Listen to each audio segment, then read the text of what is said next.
Smith is that self-interest in competition leads to social prosperity, as the act of competition creates incentive which motivates people to persevere. However, what isn't talked about is how a competition-based economy invariably leads to strategic corruption, power and wealth consolidation, social stratification, technological paralysis, labor abuse, and, ultimately, a covert form of government dictatorship by the rich elite. The word corruption is often defined as moral perversion. If a company dumps toxic waste into the ocean to save money, most people recognize this as corrupt behavior. On a more subtle level, when Walmart moves into a small town and forces small businesses to shut down for they are unable to compete, a gray area emerges. For what exactly is Walmart doing wrong? Why should they care about mom-and-pop organizations they destroy? Yet, even more subtly, when a person gets fired from their job because a new machine has been created which can do the work for less money, people tend to just accept that as the way it is, not seeing the inherent, corrupt inhumanity of such an action. Because the fact is, whether it is dumping toxic waste, having a monopoly enterprise, or downsizing the workforce, the motive is the same: profit. They are all different degrees of the same self-preserving mechanism, which always puts the well-being of people second to monetary gain. Therefore, corruption is not some byproduct of monetarism. It is the very foundation. And while most people acknowledge this tendency on one level or another, the majority remains naive as to the broad ramifications of having such a selfish mechanism as the guiding mentality in society. Internal documents show that after this company positively, absolutely knew that they had a medication that was infected with the AIDS virus, they took the product off the market in the U.S. and then they dumped it in France, Europe, Asia, and Latin America. The U.S. government allowed it to happen. The FDA allowed this to happen. And now the government is completely looking the other way. Thousands of innocent hemophiliacs have died from the AIDS virus. This company knew absolutely that it was infected with AIDS. They dumped it because they wanted to turn this disaster into a profit. So you see, you have built-in corruption. We're all chiseling off each other, and you can't expect decency in that sort of thing. And feeling that, they don't know who to elect. They think in terms of a democracy, which is not possible in a monetary-based economy.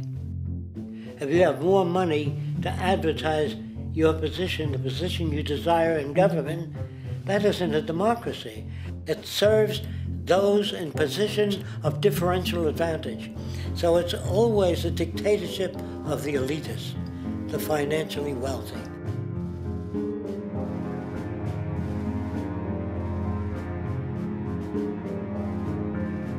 It is an interesting observation to note how seemingly unknown personalities magically appear on the scene as presidential candidates.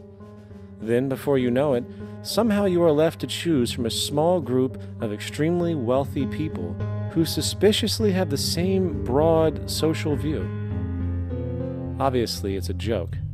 The people placed on the ballot are done so because they have been pre-decided to be acceptable by the established financial powers who actually run the show.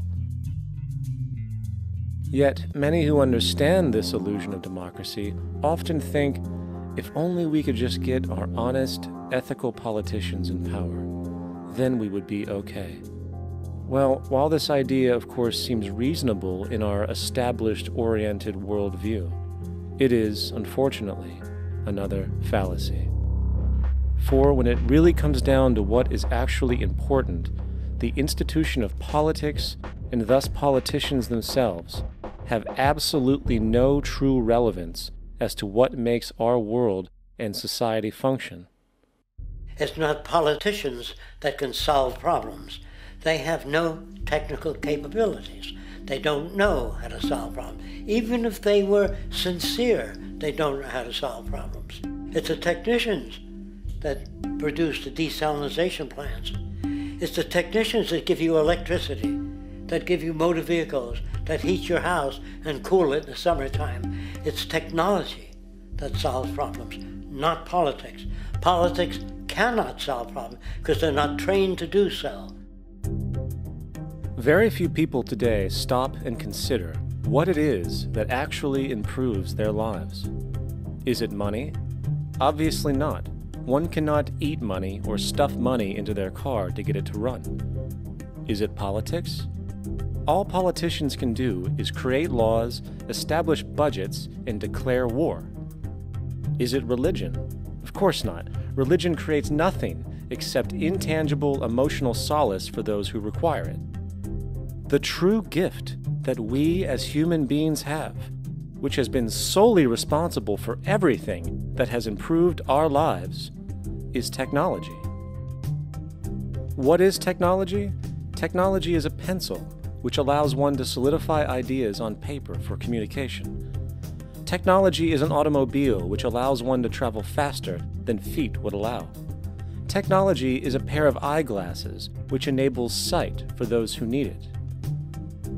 Applied technology itself is merely an extension of human attributes which reduces human effort, freeing humans from a particular chore or problem.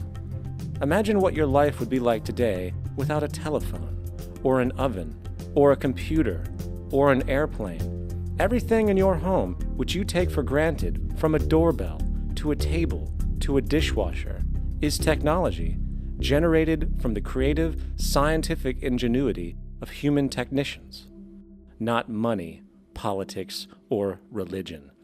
These are false institutions. And writing your congressman is fantastic. They tell you to write your congressman if you want something done. The men in Washington should be at the forefront of technology, the forefront of human studies, the forefront of crime, all the factors that shape human behavior. You don't have to write your congressman. What kind of people are they that are appointed to do that job? The future will have great difficulty. And the question that's raised by politicians is, how much will a project cost? The question is not how much will it cost. Do we have the resources? And we have the resources today to house everyone, build hospitals all over the world, build schools all over the world, the finest equipment and labs for teaching and doing medical research. So you see, we have all that, but we're in a monetary system.